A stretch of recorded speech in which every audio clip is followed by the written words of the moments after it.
La Biblia dice que por su fruto lo conoceréis. Y en la ciencia existe un principio que es la navaja de Occam. Occam era un párroco británico del medioevo que decía que pese a que no se tenían todas las causas o no tenían todas las evidencias, pero se veía el resultado, uno podía suponer en base al resultado cuáles eran las causas. Y esto está pasando con el plan de, del nuevo superministro Sergio Massa. ¿Por qué decimos esto? Por un lado, porque los dos hombres más llamativos que nombra en su gobierno son Ignacio de Mendiguren, lo vuelve a poner como ministro de Producción, y lo fue con Dualde cuando fue la especificación asimétrica. La especificación asimétrica fue terrible porque fue una transferencia de ingresos de toda la población a los que estaban endeudados en dólares. O sea, le hicieron una conversión de la deuda a 1,40 peso. Por cada dólar que había era 1,40 peso. La diferencia la pagó el Estado. Recordemos que en los mercados paralelos, en abril del 2002, cuando sucedió esto, estaba arriba de los 4 pesos el dólar.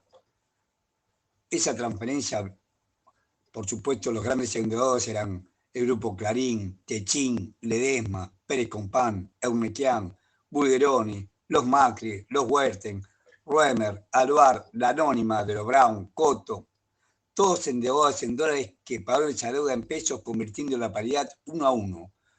Cuando el dólar oficial en abril de 2012 era de 3 pesos y el paralelo de 4 pesos o más.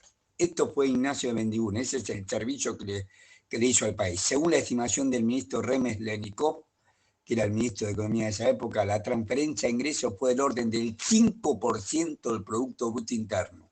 O sea, si fuera hoy, serían unos 20.000 millones de dólares. 20.000 millones de dólares que transfirieron a favor de estos deudores que pagaron una cuarta parte de la deuda. El segundo nombrado, Daniel Marx, no queda una palabra para decir lo que es Daniel Marx siempre. Daniel Marx era un hombre de la banca, había trabajado con Amadeo Vázquez venía el grupo Capóxulo, pero había trabajado después con Amadeo Vázquez en el Banco Río, que era de Pérez Compán, después trabajó en el Banco Central.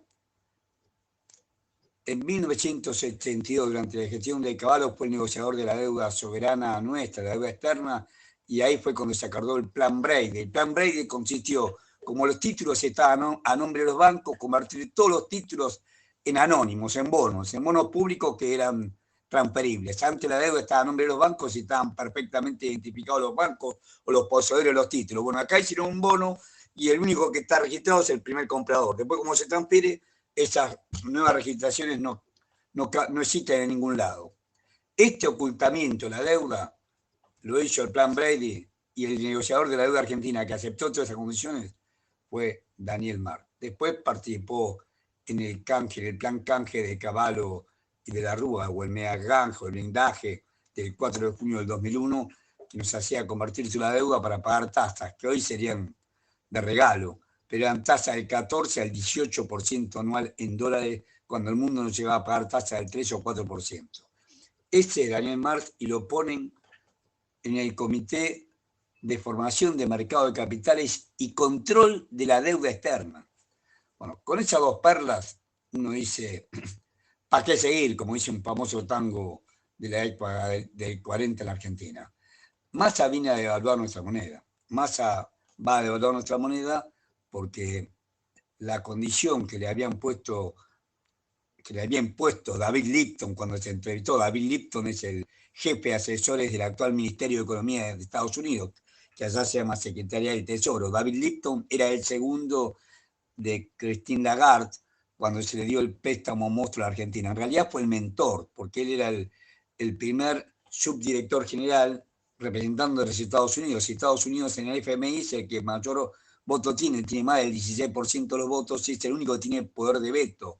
Le impuso que se le preste a la Argentina finalmente 44.500 millones de dólares, y los representantes de Alemania, Inglaterra y Japón firmaron en disidencia. Igual se lo prestaron. Ese fue David Lipton.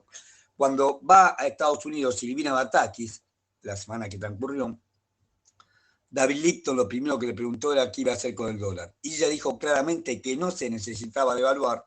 Y claro que no se necesita devaluar, porque con este tipo de cambio de 135 pesos en ese momento, ese tipo de cambio oficial, la semana pasada, 135 pesos, se lograban exportaciones récord en Argentina por más de 90.000 millones de dólares. Exportaciones récord, nunca en la historia argentina hubo 90.000 millones de dólares de exportaciones. ¿Por qué no evaluar? Porque la soja, por ejemplo, la soja tiene un precio de 600 dólares en el mercado de Chicago. Si acá ese dólar vale un peso, vale 10, vale 100, vale 1.000, el que compra 600 dólares sigue comprando 600 dólares. Quiere decir que beneficia solamente a los exportadores. Pero no es la única causa, porque es cierto que en las 8 primeras empresas, que representan más del 70% de las exportaciones de granos y todos sus derivados, harina, pelleta, aceite, biocombustible, en las 8 primeras empresas que representan más del 70% de las exportaciones argentinas de granos y sus derivados, 5 son norteamericanas. ADM, Bunge, Cargill, Louis Dreyfus y Glencore. Glencore es Viterra acá, que era antes Oleaginosa Moreno. 5 son norteamericanas, pero no solamente para beneficiar a esas empresas, sino que al Estado que recauda en pesos le sería imposible poder comprar dólares. Es lo mismo que uno tenga una deuda en dólares, te sale el doble valor de dólar, el doble sacrificio para juntar en pesos la plata para comprar esos dólares para pagar los intereses que es en dólares. Hay que pagar los intereses de la deuda externa en dólares. El Estado va a llegar a un momento dado que no va a poder pagar. Y si paga, lo hace con este gran sacrificio a costa de menores jubilaciones y pensiones, menor obra pública, menor gasto público en general, en educación, en salud,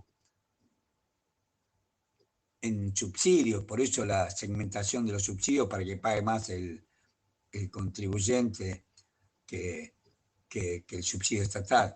Toda esta maniobra va a ser estéril cuando a partir del segundo semestre del 2024 haya que pagar el capital de la deuda, porque ahora solamente pagamos los intereses. Cuando haya que pagar el capital va a ser imposible. Entonces ahí tenemos que acordar con el fondo una revisión de las metas y eso en la jerga de ellos se llama waiver.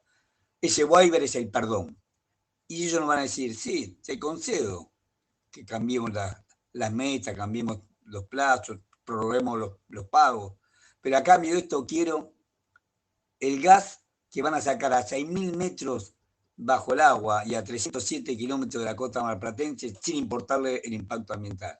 Quiero la plata y el hierro que van a sacar del gastre de la meseta de Chubut, pese a que el pueblo de Chubut se opuso tenazmente. Quiero el petróleo de San Carlos, en la punta del Valle de Uco. El Valle de Uco es el valle donde se produce la mejor uva Malbec del mundo. Lo dicen los franceses, que son los que crearon esa uva. Quiero que saques de San Carlos petróleo, sabiendo la contaminación que produce. Quiero que saques el oro y el cobre de la Sierra de Famatina, por más que el pueblo de Chilecito se opuso, de Agua Rica, más arriba todavía debajo la blenda, bajo la lumbrera ahí en Catamarca. Y quiero los minerales raros y el litio de la puna argentina. Esto es el panorama que tenemos con Sergio Massa.